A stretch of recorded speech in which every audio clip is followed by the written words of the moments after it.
Welcome to another tutorial of myapp.property. When you're buying a property, there is this thing called transfer fees. It's the buying costs and the costs that are covered usually by the buyer.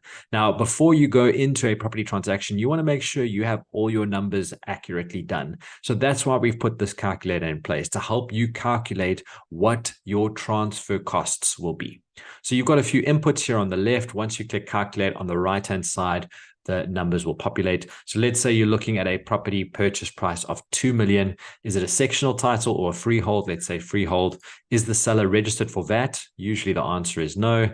And if you've been following my program and my content for a while, you should be investing with a PTY, a company. Once you click calculate, you'll see that the total transfer costs then updates. So you'd have to pay approximately 75,000 Rand in transfer fees to have this property go from the seller's name into your name.